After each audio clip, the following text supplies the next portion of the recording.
18 தர்பார் வந்துட்டாயா. வணக்கம் மக்களே, என்டிஏ கூட்டணியில் அமமுக, திமுக, வைத்திலிங்கம் இப்படி ஏகப்பட்ட விஷயங்களை கொண்டு வந்திருக்கோம். உங்களுக்காகவே பரபரப்புக்கும் சுவாரஸ்யத்துக்கும் கொஞ்சமும் பஞ்சம் இருக்காது. தர்பாரை தொடங்கிடலாமா? அதாவது பாருங்க, இன்னைக்கு ஒரு முடிவெடுப்பாரு, நாளைக்கு ஒரு முடிவெடுப்பாரு, தை பிறந்துருச்சு நிச்சயமா எடுத்துருவார். இப்படி ஏகப்பட்ட நாட்கள் காத்து கிடந்தோம். ஆனாலும் ரொம்ப தாமதம் பண்ணிக்கிட்டு இருக்காரப்பா அப்படின்ற விரக்தியில வைத்திலிங்கம் ஒரு புது முடிவு எடுத்திருக்கிறார்.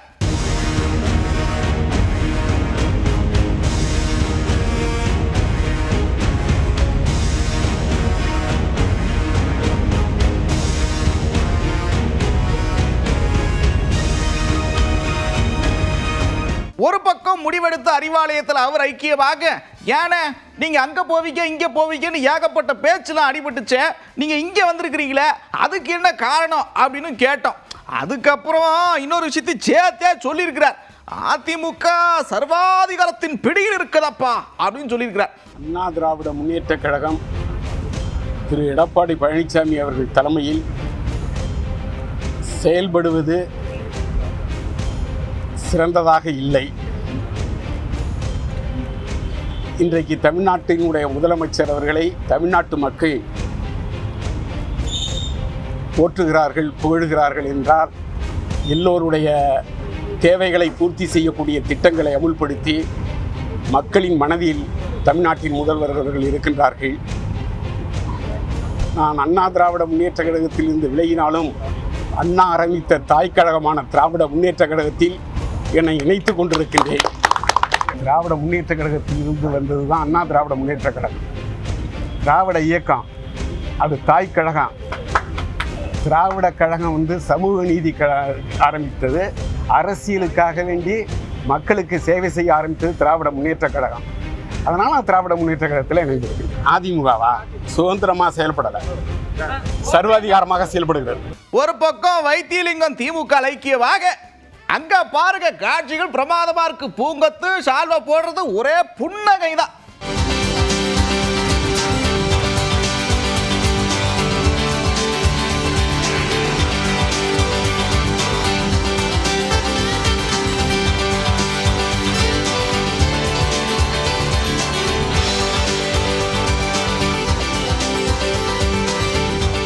ஒரு வழியா டிடிவி தினகரன் எப்படியோ சேர்த்தாச்சு. அப்புறம் என்ன சந்தோஷம் இருக்காதா? ஸ்வீட் எடு கொண்டாடுற மாதிரி கையோட கையா சுட சுட செய்தியாளர்களை சந்திச்சிருக்கிறாரு பியூஷ் கோயல். என்ன தெரியுமா சொல்றாரு? இவங்க இருக்காங்களே, அவங்க தமிழ் கலாச்சாரத்துக்கு எதிரானவர்கள், நாமெல்லாம் ஒற்றுமையா சேர்ந்து வேலை பார்க்கணும் அப்படின்னு சொல்லியிருக்கிறார். DMK government which is attacking the people of Tamil Nadu, which is attacking Tamil culture, which is attacking the Tamil pride about which we are all very hurt.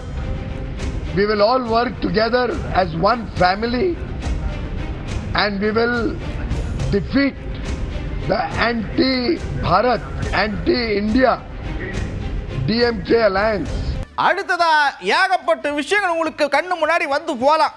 முதலமைச்சர் வேட்பாளரா அவர் ஏற்கவே மாட்டோம், என்டிஏ கூட்டணியில தான் நாங்க இருக்கிறோம் அப்படின்ற மாதிரி ஏகப்பட்ட விஷயங்கள் பேசியிருப்பாரு. எடப்பாடி பழனிசாமி பேரை எங்கேயுமே தவிர்த்திருப்பார். அது மட்டும் இல்லாம துரோகத்தின் உச்சத்துக்கு என்னென்ன வார்த்தைகள் எல்லாம் பயன்படுத்த முடியுமோ எல்லாத்தையும் பயன்படுத்தி பேசியிருப்பார். இப்போ எப்படி இது சாத்தியமாச்சு அப்படின்ற கேள்வி எல்லாத்துக்கும் இருக்கும். அதுக்கு அவரே பதில் சொல்றாரு பாருங்க. எங்களது பங்காளி சண்டையெல்லாம் தூக்கி ஓரமாக வைத்துவிட்டு விட்டு கொடுப்பவர்கள் என்றைக்கும் கெட்டுப்போவதில்லை என்கிற சான்றோர் மொழிக்கு ஏற்ப எல்லாவற்றையும் மறந்துவிட்டு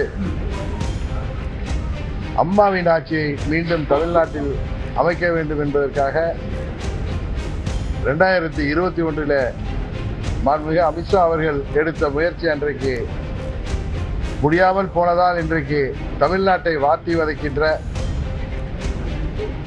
திராவிட மாடல் என்கிற பெயரில் நடக்கின்ற இந்த திராவக மாடல் ஆட்சி, கஞ்சா மாடல் ஆட்சியை முடிவுக்கு கொண்டு வருவதற்காக மீண்டும் நாங்கள் என்டிஏவில் இணைஞ்சிருக்கோம்.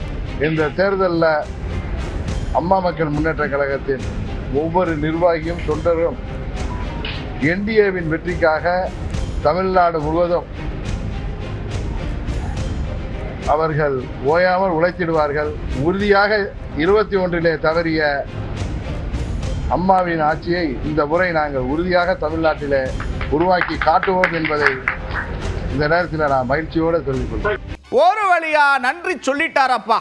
என்னப்பா யாருக்கு யார் நன்றி சொன்னா அப்படின்னு கேட்டீங்கன்னா கூட்டணியில சேர்த்தாச்சு, அவரும் வெல்கம் பண்ணிட்டாரு. அப்புறம் இவர் நன்றி சொல்லணுமா இல்லையா?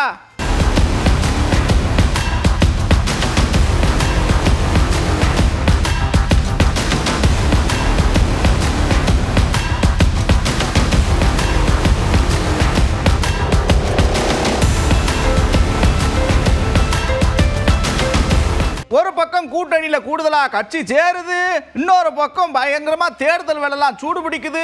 என்டிஏ கூட்டணி ஒரே ஆஹா ஓஹோ சந்தோஷத்துல இருக்கிறாங்க. காட்சிகள் இப்படி இருக்க திருப்பதி ஏழுமலையான் கோவில்ல முன்னாள் அமைச்சர் செல்லூர் ராஜு தரிசனத்தை போட்டிருக்கிறார். ஏங்க என்னங்க வேண்டிங்க அப்படின்னு கேட்கலாம். வேண்டுதலை வெளியில சொன்னா பலிக்குமா?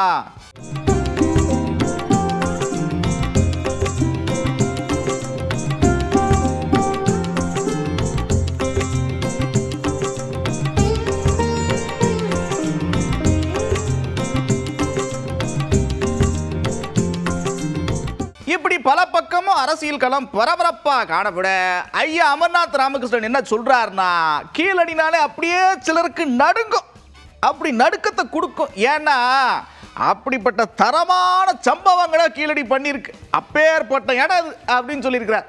இன்னைக்கும் வரலாற்று மாணவர்களுக்கு கிமு 300 தான் நம்முடைய காலம், சங்க காலம் தொடங்குகிறது, அதிலிருந்து தான் நம்முடைய நாகரிகங்கள் தொடங்குகின்றன என்ற கருத்தை நாம் இன்னும் சொல்லிக் கொண்டே இருக்கிறோம். அது என்று மாறும் என்றுதான் எனக்கு தெரியவில்லை.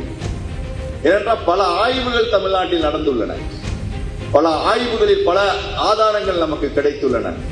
ஆனால் அந்த ஆதாரங்கள் அனைத்தும் வெளிப்படையாக வெளியுலகத்துக்கு தெரியாத காரணத்தினால் தான் நம்முடைய வரலாற்றை இன்றும் மாற்ற முடியாமல் நாம் தத்தளித்துக் கொண்டிருக்கிறோம். எந்த ஒரு குறிப்பு நம்ம மாத்தலைங்க. எத்தனையோ ஆய்வுகள் நடந்திருக்கு, அந்த ஆய்வுகளை நாம் அப்டேட் பண்ணுமா இல்லையா? அப்டேட்டே இதுவரையும் பண்ணாத காரணத்தினால தான் நம்ம இன்னும் சொல்லிட்டு இருக்கோம். நமது சங்க காலம் என்ற காலத்தில் தான் கிமு 300 தான் நம்முடைய நாகரிகம் தொடங்குகிறது என்று சொல்கிறார்கள்.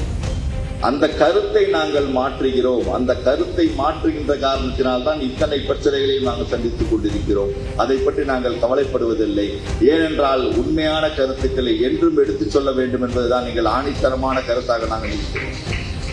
ஏன்னா ஒரு ஆய்வு முடிவுகள் எடுத்துச் சொல்லப்பட வேண்டும். ஆய்வு முடிவில் ஆய்வு பண்ணவனுக்கு தான் தெரியும். ஆய்வு பண்ணவனுக்கு ஏட்டையன் ரிப்போர்ட் இருக்கு. இந்த ரிப்போர்ட் உங்களுக்கு வெளில வந்தால் மட்டும்தான் நீங்க தெரிஞ்சுக்க முடியும். அந்த ரிப்போர்ட்டை வெளியிடுவதில் பல தடங்குகள் ஏற்படுகின்றன. நான் அந்த ரிப்போர்ட்ல உறுதியாக சொல்லிவிட்டேன். இந்த ரிப்போர்ட் என்னுடைய கண்டுபிடிப்பின் மூலம் வந்த ரிப்போர்ட். அந்த ரிப்போர்ட்ல மாற்றுவதற்கு எந்த சாத்தியக்கூறும் இல்லை. அதை வெளியிட்டால் அது பின்னால் வரும் ஆராய்ச்சியாளர்களுக்கு மிகவும் உதவியாகும். கிட்டத்தட்ட இதை வைத்துக் கொண்டு 1000-10,000 ஆய்வுகளை நீங்கள் செய்யலாம்.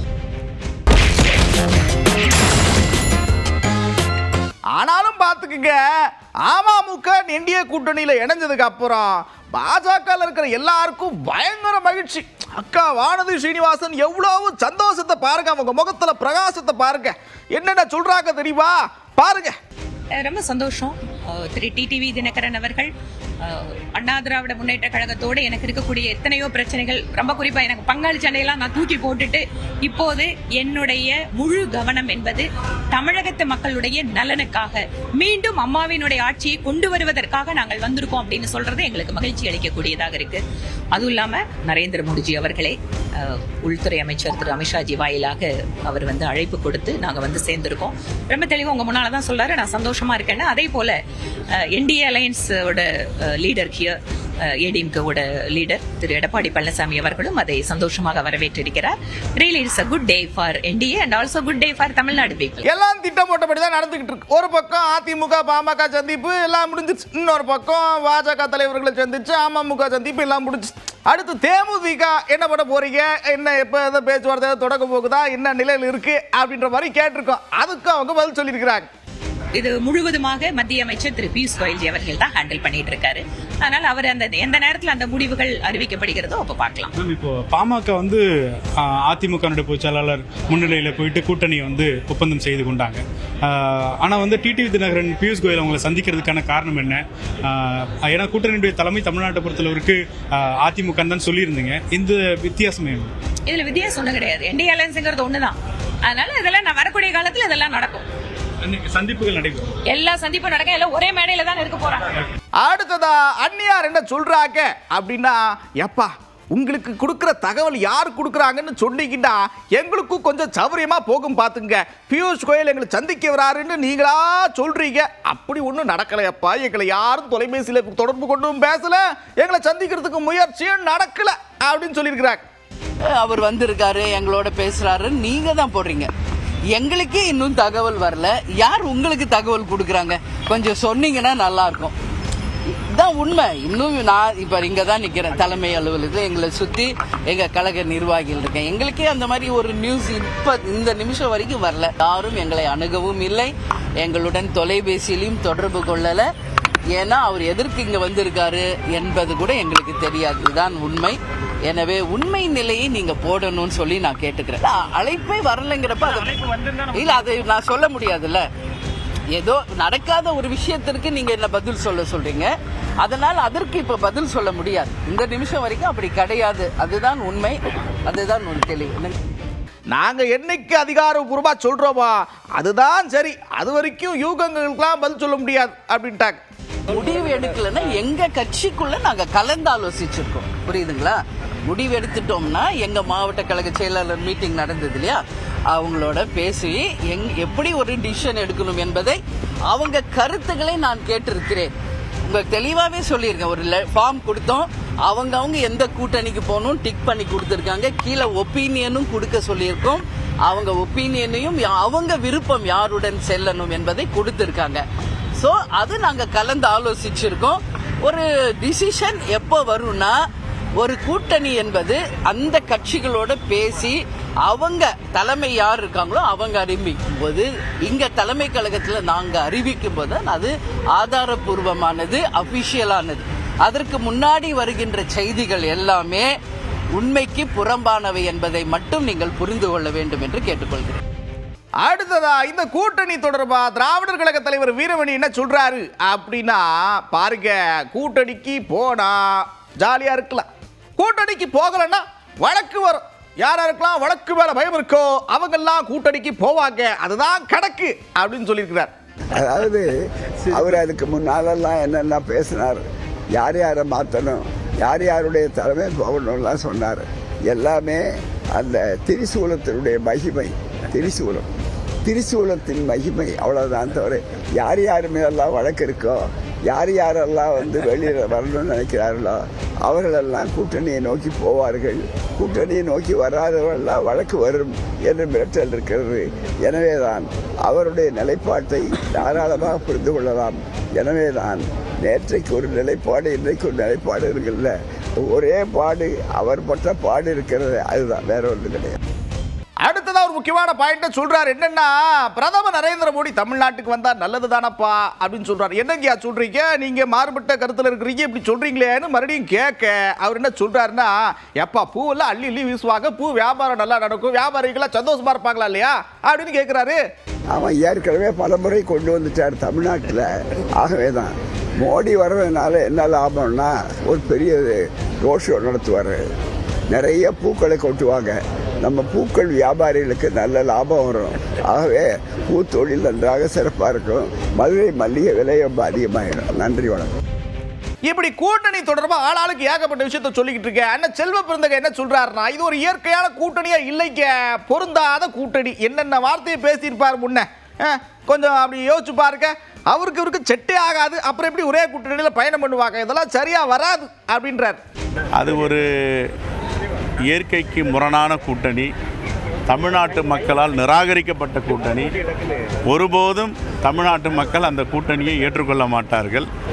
இன்று இணைந்திருக்கின்ற அமமுகவின் தலைவர் நேற்று வரை துரோகி என்றும், உலகத்தில் ஒரு பட்டம் கொடுக்க வேண்டுமென்றால் இப்படிப்பட்ட துரோக பட்டத்தை உலகமே கண்டிருக்காது என்றெல்லாம் அவரை பற்றி பேசியிருக்கிறார்.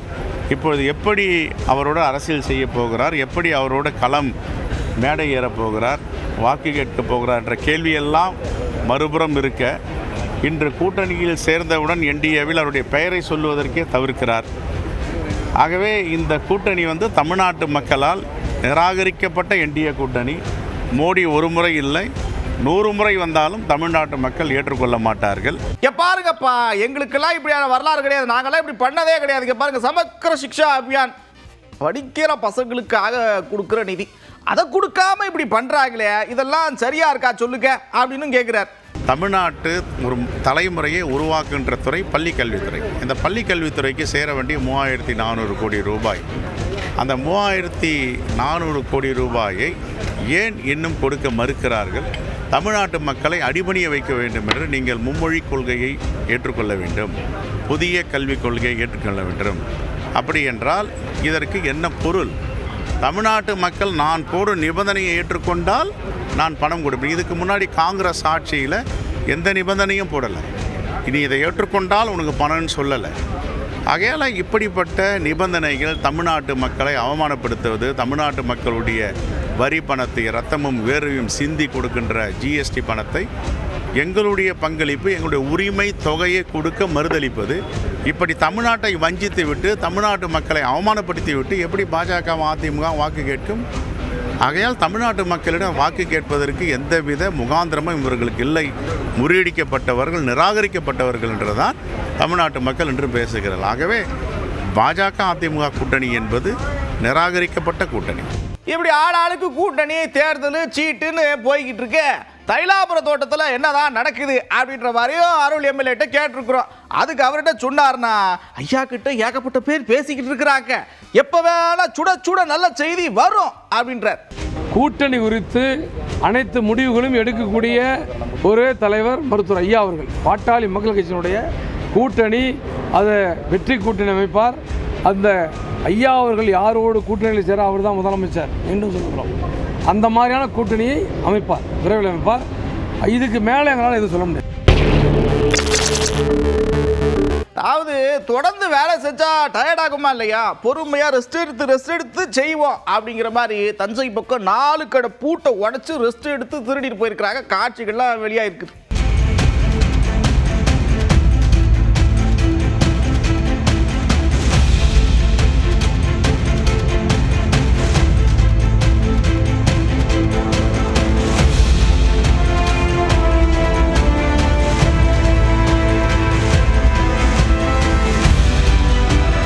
அதாவது ஹேண்ட்பேக்லாம் எடுத்துகிட்டு போகிறவங்க கொஞ்சம் சூதானமாக வச்சுங்க. பையன் என்னென்னா ஏகப்பட்ட முக்கியமான பொருளாக வச்சுருப்பீங்க. பஞ்சாபில் பாருங்க ஒருத்தர் அப்படி தான், என்னென்னா ஒருத்தங்க பைய எடுத்துகிட்டு போயிட்டு இருக்கிறாங்க, பின்னாடியே பைக்கில் வந்தவர் பிடிக்கிட்டு போயிருக்காரு. சிசிடிவியில் பதிவாயிருக்கு, போலீஸ் விசாரணை நடத்திட்டு இருக்கிறாங்க. கொஞ்சம் சூதானமாக இருந்துக்குங்க.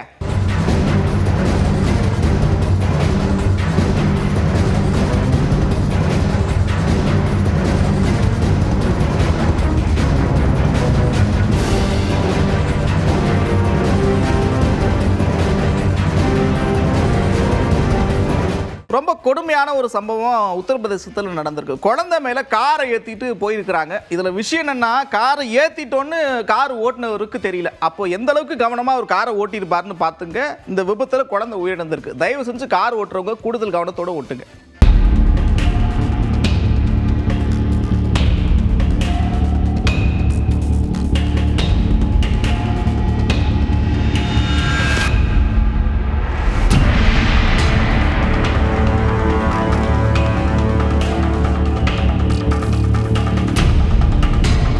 அதே உத்தரப்பிரதேசத்தில் இன்னொரு விபத்து பாருங்க. அதிக வேகம் எப்பயுமே ஆபத்து. பயங்கர வேகமாக போய் கண்ட்ரோலை இழந்து அப்படியே சரிக்கிட்டு போய் பல்ட்டி அடிச்சிருக்குது காரு. தயவு செஞ்சு எதுக்கு இவ்வளோ வேகமாக போறீங்க? கொஞ்சம் பொறுமையாக போங்களேன்.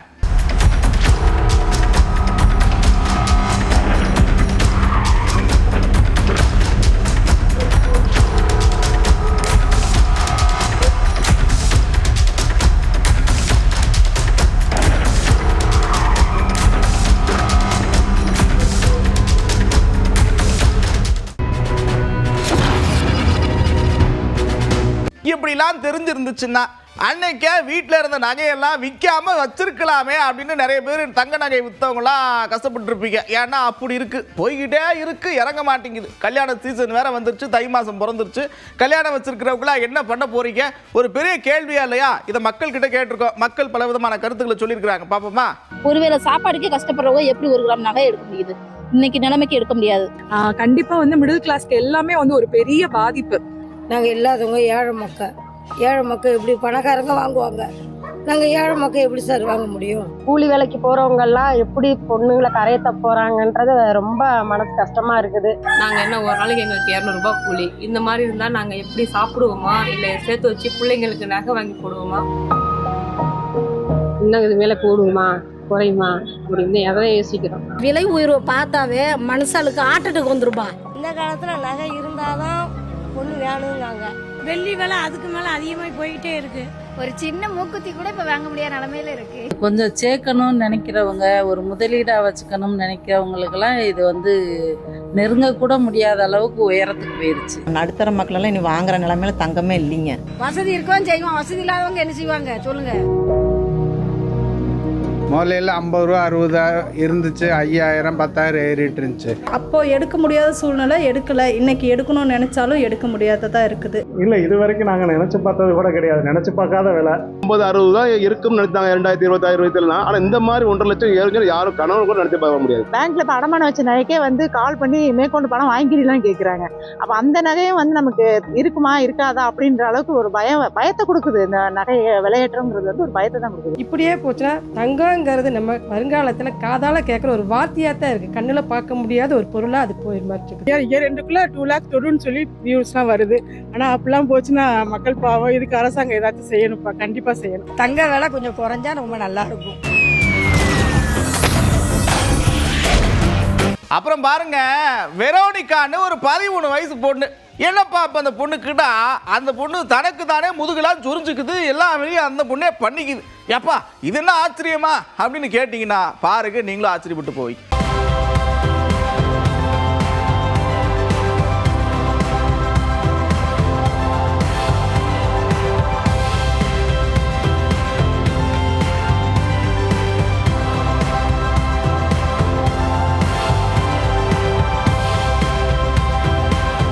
வாழ்க்கையை கொண்டாடிக்கிட்டே இருக்கணுங்க.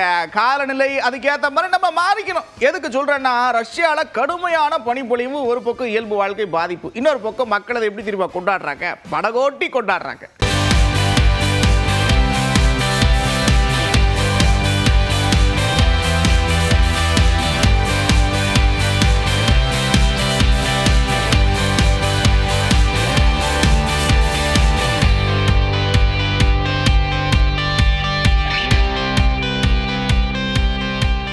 ஒரு பக்கம் இவங்க படகோட்டை, சீனர்கள் என்ன பண்றாங்க தெரியுமா? பனியை வெட்டி எடுத்து கட்டடம் கட்டி ஒரு ஹோட்டல் மேலாவே நடத்திட்டு இருக்கிறாங்க. நீங்க சுட சுட குளிக்கலாம், சுட சுட சாப்பிடலாம், ஏகப்பட்ட அம்சங்கள் இருக்குன்னா பாருங்க.